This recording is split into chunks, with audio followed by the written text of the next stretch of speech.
unielezee kunithibitishia eneo kama la kwako. Kama una nyaraka tupe. Ninayo. Toa. Mimi na nyaraka. Ninayo toa nyaraka hapa. Tuangalie mashahidi kwa sababu ninyi ndio serikali yetu.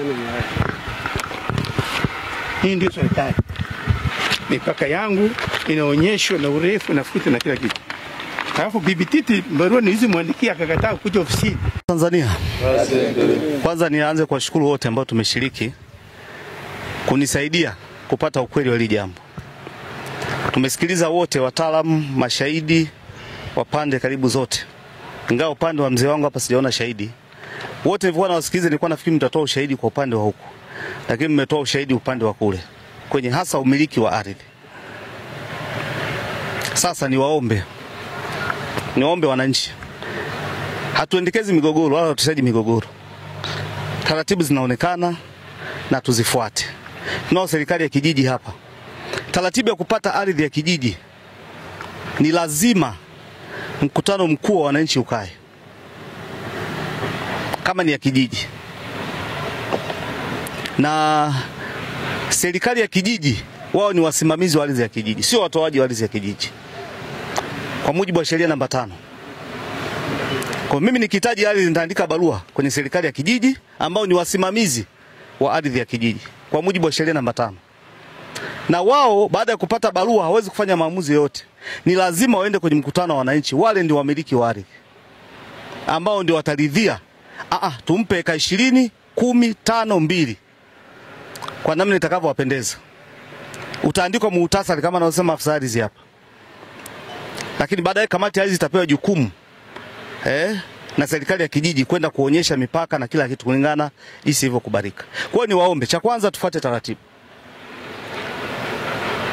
Na viongozi wa kijiji msifanye maamuzi ndani. Ninyi ni wasimamizi tu wa ardhi ya kijiji na sio wenye ardhi. Lakini kuna ardhi za kuuziana. Tukishauza ardhi tusibaki tena kuwa na tamaa. Wewe umeshauza, umeshatoa na nyaraka umekabidhi. Haina sababu kuendelea tena migogoro. Ukiuza, ukipata fedha, nenda kaitumie pasavyo. Sio umeishiwa kesho narudi na kuja kuanza migogoro. Kwa bwana Kisinje, nimeangalia ushahidi hapa kwako, sijapata ushahidi. Nyaraka za kwako hazijatimia.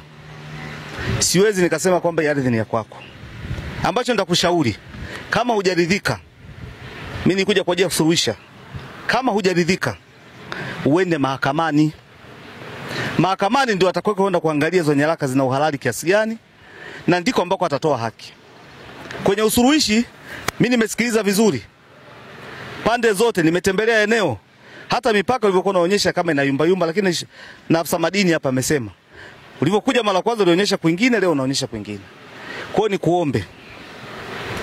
Nahitimisha kwa kusema jambo hili nimejiridhisha. Nimekosa ushahidi upande wako wa kwamba ile eneo ni la kwako. Lakini nimepata ushahidi upande wa huko. Shahidi namba 1 ni huyu hapa, yule mama pale, wote wameongelea upande wa kule. Sijapata upande wa kwako. Lakini hata huyu wa mwisho naye ameongelea upande wa Bwana Joseph. Kwa hiyo nahitimisha kwa kusema serikali ya kijiji. Na mimi naungana na ninyi kumtambua Bwana Josephat kwamba ile eneo ni la kwake, ila bado una nafasi ya kwenda mahakamani. Kama utaona hujaridhika. Na nitaandika barua kwenda wizarani. Hiyo vizuri.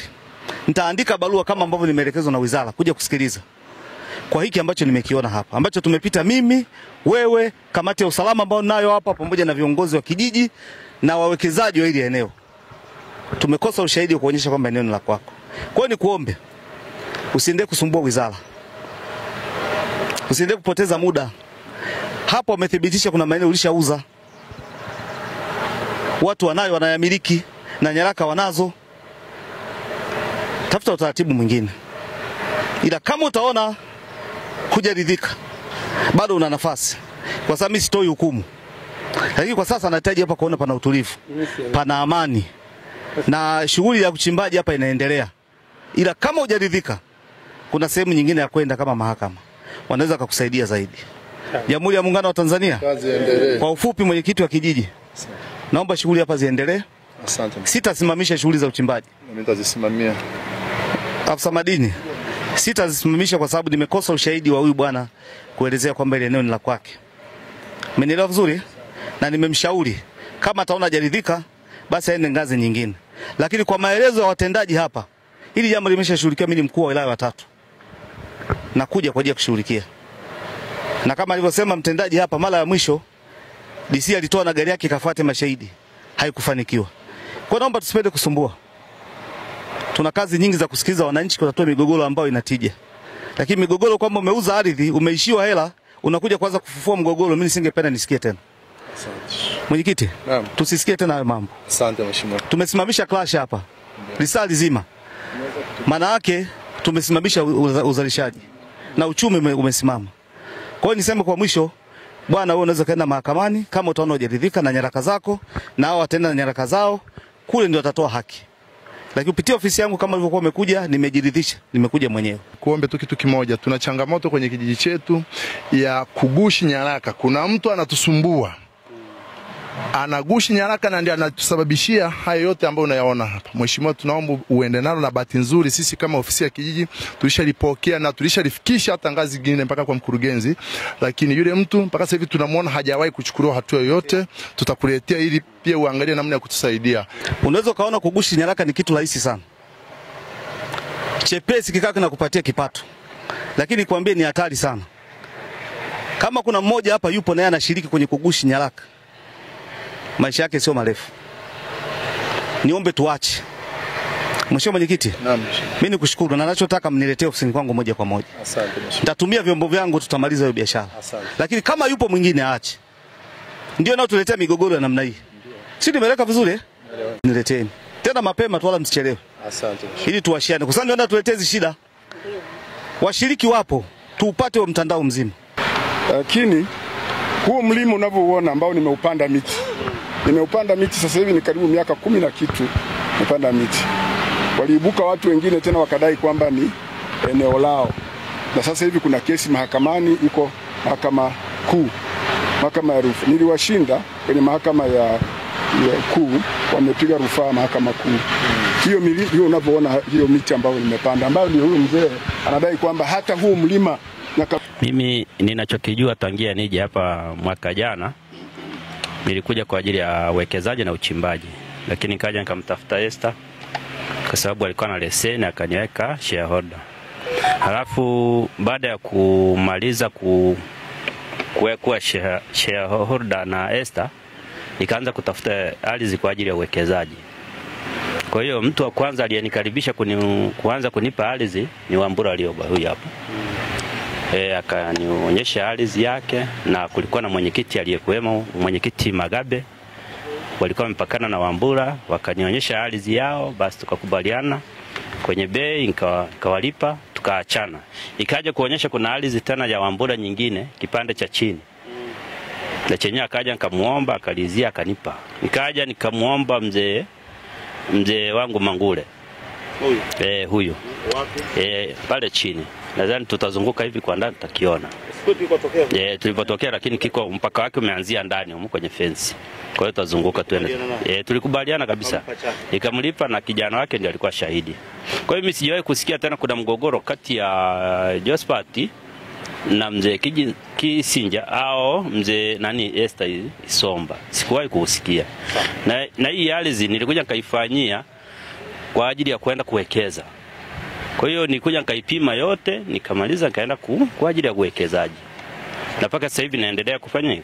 Sijawahi kusikia kuna kipande kilikuja kutokea hapa kidogo tu ambayo tulikuwa na mzee Josephat na Esther, lakini tulikaa kama familia tukakimaliza, hakina mgogoro, tunaendelea na maisha. Sasa leo hii ambayo nakuja kusikia kwamba huyu mzee anadai paka huku, yani mimi kwa kweli najiuliza, sijui. Aliniuzia. Nani alikuzia? Joshua Tata Wambura. Sasa uliandikwa hapa, sasa siwezi kunani. Mimi kwa kweli namshangaa huyu mzee, kwa sababu huyu Kisinja amekuwa anatushtaki mara kwa mara, sio mara moja. Hii nafikiri ni mara ya 3 kwa mkuu wa wilaya.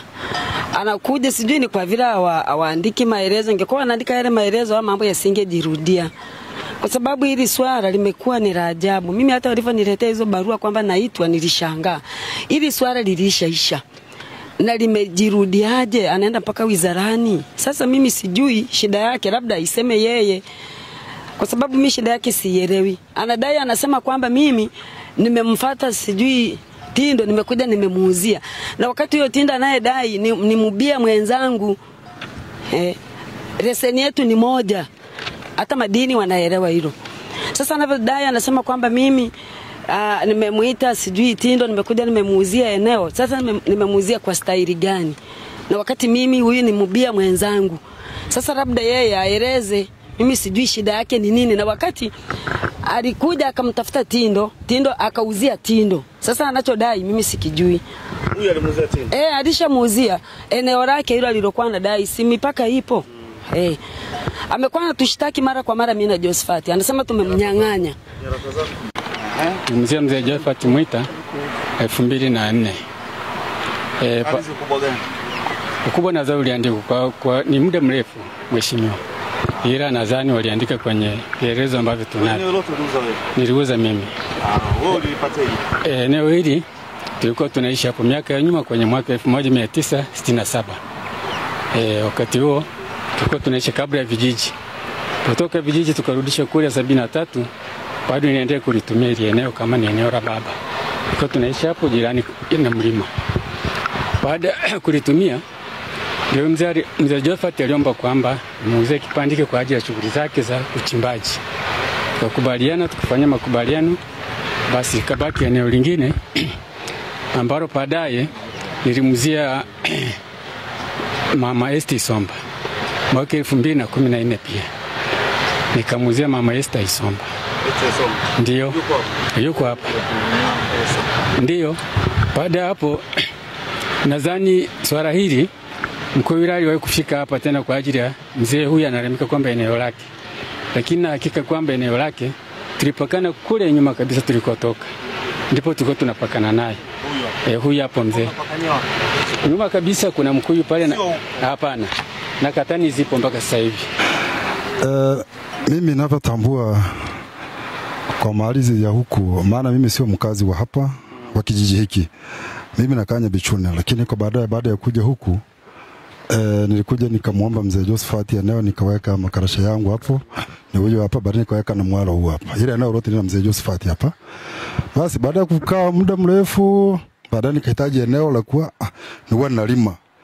Nikatafuta eneo, basi akasema ngoja niangalie Marumakini. Makini akaniambia ngoja nikueleze Kisinja naweza akawa na eneo la kuuza, ni mzee huyo hapa. Akaja tukaongea naye, tukazungumza, eneo liko kwenye plant yangu iko hapo mbele, taonyesha baadaye. Basi tukakubaliana bei, tukafanya bei, tukauziana.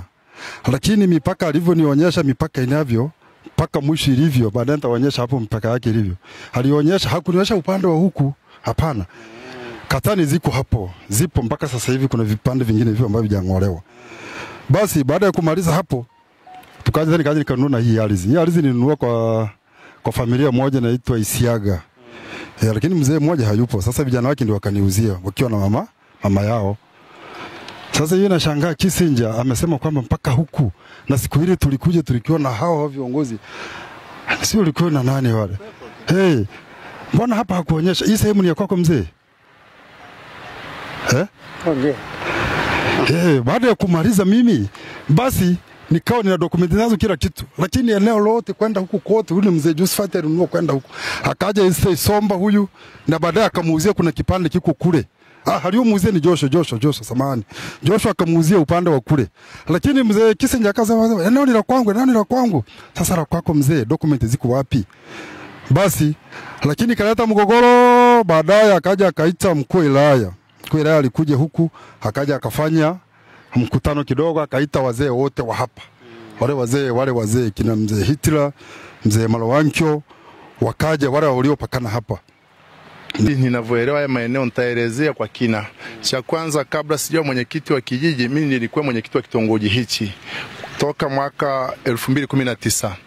Nimesimamia hichi kitongoji, na bahati nzuri mzee Henry Kisinja nilikuwa namtambua kama mmiliki wa eneo ambalo liko hapo hivi upande ambao tumerudia, maana alikuwa anamiliki eneo ambalo baadaye amekuja kumuuzia ndugu Rioba Tindo, ambapo alimuuzia kwa makubaliano maalum. Tulisimamia mimi na familia yake, alikuja na kijana wake kabisa ambaye ni yule Mangure, wakasimamia wakasema kwamba ni vema mzee sasa auze hii ardhi yake aende kuitumia katika swala ujenzi, hana nyumba. Kweli aliuza, tukaenda tukamwekea hela kwenye akaunti sisi wenyewe pia na familia yake. Kwa hiyo tukawa eneo nilokuwa nalitambua mzee Kisinja akawa ndio amemalizana nalo baada ya kuwa amemuuzia Rioba Tindo. Sasa likarudi kwa huyu hapa ambaye sasa ni shareholder wa mama Esther Isomba. Kwa hiyo mzee Kisinja baada ya kuwa ameuza eneo hilo sasa alibakia kuwa hana eneo kitongoji hichi. Lakini maeneo haya jinsi ninavyoyafahamu mheshimiwa, hili eneo unaloliona hili ni la familia Isiaga. Ilikuwa linamilikiwa na familia Isiaga ambaye baba yao huyo mzee Isiaga alishafariki, familia yake iko pale Kerende. Baadaye walirudi wakamuuzia mzee Wambura Rioba. Bahati nzuri nimemwona huyu hapa. Kwa jinsi ninavyoelewa haya maeneo, ukitoka Wambura Rioba akawa anapakana na Joshua, ambapo sasa Joshua ndiye aliyemuuzia mzee Josephat kutoka hapa kupanda mpaka pale kwenye ile kambi. Ukiachana hapo, baada ya kuwa Joshua amemuuzia, pia Joshua ndiye aliyemuuzia Bi Esther Isomba, ambapo pia Joshua ni mmiliki halali wa haya maeneo. Maana yake alikuwa anauza ardhi zake ambazo ni za halali. Ukitoka hapo maeneo ya kule juu pia ilikuwa inamiliki familia Chacha Mkora, ambayo bahati nzuri imekuja kumuuzia Wambura amemuuzia mzee Tindo. Kwa hiyo hata nimeshangaa kuona hiyo barua ikitaja vitu ambavyo sivifahamu. Inataja kwamba kuna Wegesa Mguri. Wegesa Mguri alikuwa hajawahi kupakana na hili eneo la mzee Kisinja. Wegesa Mguri alikuwa ni kule, lakini pia mimi nitaka tu nishauri kwamba huyu mzee asitengeneze migogoro. Hana ardhi hapa. Mimi kama mwenyekiti wa kitongoji ambaye nimeishi hapa muda mrefu na hajawahi kulalamika na kuonyesha mahala popote pale kwamba ardhi huku amebakia nayo, bali ardhi yake tuliokuwa tunaitambua ni kule ambaye ametoka kuiuza hivi karibuni na dokumenti anazo atuletee. Na bahati nzuri hata pindi anauza ile ardhi imeonyesha mipaka anaopakana nao, na sikutaka yeye asimamie yale manunuzi tu, hata familia yake ilikuja ili basi ijiridhishe na familia yake. Hata ukoo ulipotaka kuuliza kwa nini mzee, tunasikia mzee ameuza ile ardhi, sasa familia zake ambao ni kaka zake tumbo moja kina Maromangura ambao ni wakubwa wake, niliwaambia ni kweli mzee hakuuza kama yeye, amekuja na vijana wake na ameuza akidai kwamba sasa muda wa kulima ameishiwa nguvu, fadhali akajengee. Kwa hiyo mimi ninachokifahamu, na hata siku ile tulivyokuja na RMO tulionyesha ule uhalisia wa huyu mzee kwamba yeye kipande chake tayari alishawahi kukiuza, asisumbue watu hapa, anakuwa ni mtu wa kutengeneza migogoro. Na kama kweli anajua kwamba ana ardhi mitaa hii, hata mgogoro tu ambao umekuja kuibuka hivi karibuni ambao tumekuja kumaliza juzi wa maliziano ya mzee Josephat na Bi Esther Isomba na Tindo, ulikuwa unamgusa mzee Josephat na Bi Esther Isomba na sio, haukumgusa mzee Kisinja Mangure. Maana yake hata maliziano baada ya kuwa barua zimetengenezwa walivyokuwa wamepelekana mahakamani siliwataja, baadaye tumemaliza ule mgogoro vizuri. Sasa nashangaa wakati wa migogoro walikuwepo wengine kama alivyotangulia kusema mzee wetu huku Nyakagongo, lakini wakati mwingine migogoro imeisha, huyu anaanzisha mambo ambayo sio. Kwa mimi ni shauri hili swala mheshimiwa kwamba hana ardhi hapa, ardhi yake ameshamaliza kuiuza. Sisi tulichokifanya tulikubaliana katika haya kwamba moja, ni kweli tumetembea eneo tumejiridhisha, lakini katika kujiridhisha kwetu mzee hamiliki eneo lote hapa kwenye hili eneo, labda eneo hilo ambalo aliliuza huko. Ndio. Mgogoro huu kwa mara ya kwanza kabisa umekuja kutatuliwa na DC Kabeho. Ile sehemu aliyojenga. Halafu na bibi Titi alisikia mgogoro wangu mimi na kwenda Dodoma, akakimbia akamuuzia Tindo. Akamuuzia Tindo pale. Eneo gani? Eneo langu yeye akamuuzia Tindo. Wapi alipomuuzia Tindo? Pale. Upande ule Tindo. Hii Tindo alinunua kwenda pale. Alinunua kwa mwingine. Mimi akanunua bibi Titi, kuna miti baada imepandwa nitakuonyesha. Bibi Titi alikuwa anafika. Josephat akapanda miti yake, akamwambia, "Panda miti.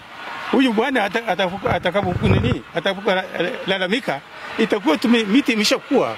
Hii miti yetu mikubwa yeye ilikuwa yote akakata. Yote Josephat akakata akapanda miti yake." Yeye mimi nikamuuliza hivi, "Wewe ni nani, unamiliki ardhi au wewe unamiliki madini?" Ndugu Joshua John Chacha wa kitongoji cha Nyankoba kijiji cha Kerende anamuuzia ardhi kiwanja ndugu Josephat Mwita wa kitongoji cha Mlimani kijiji cha Nyangoto. Vipimo vya eneo husika ni kama ifuatavyo: mashariki hatua za miguu futi 165, amepakana na Joshua John Chacha. muuzaji Joshua Chacha, mnunuzi Esther Isomba. Watajwa hapo juu wakubaliana leo kwa hiari yao kuuziana eneo la shamba la Joshua Chacha ambalo lipo katika claim namba PML 002097. Lakini pili alikuja DC Mtemi Msafiri. Mtemi Msafiri alifikia mwafaka kwamba huyu mzee aende mahakamani. Kwa nini alisema hivyo? Alisema kwa sababu alimuomba ushahidi ukakosekana. Akampa gari yake, ikambeba na dereva wake na afisa tarafa Iyunge, mpaka leo yuko pale ofisini kwako. Wakaenda, huyu mzee aenda kuleta mashahidi, wakaenda gari ikakaa masaa mawili. Wakarudi hakuwa na shahidi hata mmoja. Siku hiyo tulitoka hapa saa 2 usiku. Ilipofikia hapo, na siku hiyo ndio amesema kwamba alikamatwa. Siku hiyo ndio alimtukana huyu muuzaji wa eneo hilo.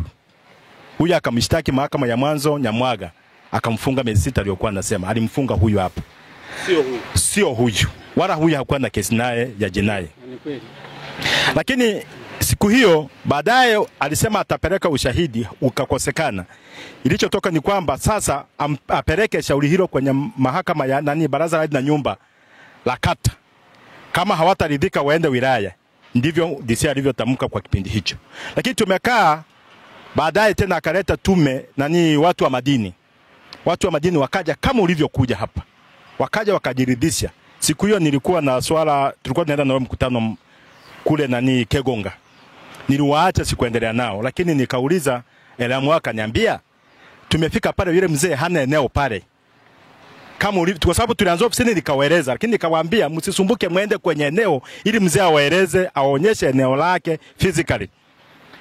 Walipofika hapa walinipa majibu kwamba mzee hakuwa na eneo hapa. Kwa hiyo wewe ni DC wa 3 kufika hapa mkuu. Lakini DC wa pili aliyefika alisema kwa kuwa mzee alikoswa kielelezo chochote cha eneo hili. Na hata barua zinazoziona leo hizi, mkuu, hizo barua zilikosa kabisa. Nasikitika kwamba hizo barua leo zimetoka wapi. Hiyo barua hiyo ambayo tunaisoma hapa. Na hii inaonyesha kwamba kwenye kijiji hiki kuna watu wanagushi vitu na wanatuletea migogoro kwenye kijiji hiki. Madisi wawili, hiyo barua haikuwepo. Huyu mzee aseme kama hiyo barua ilikuwepo. Moregas English Medium School ni shule ya awali na msingi iliyoko Sirari, wilayani Tarime, mkoa wa Mara, nchini Tanzania. Ni shule ya kutwa na bweni yenye mazingira wezeshi na rafiki kwa mwanao. Shule yetu inaendelea kufanya vizuri sana. Rejea matokeo ya darasa la 7 mwaka 2024. Watoto wote 61 wamepata ufaulu wa daraja A. Wanafunzi 14 wamechaguliwa kujiunga na shule za bweni, ikiwemo shule ya Tabora Girls, Mzumbe, Mara Girls, Pugu, Shinyanga Girls, Dr. Badrida Buriani na Tumaini. Ndiyo, karibu sasa. Mlete mwanao apate elimu bora. Kwa mawasiliano, piga simu namba 0765 65 67 05 au 0628 94 34 24 au 0745 49 41 02. Wote mnakaribishwa.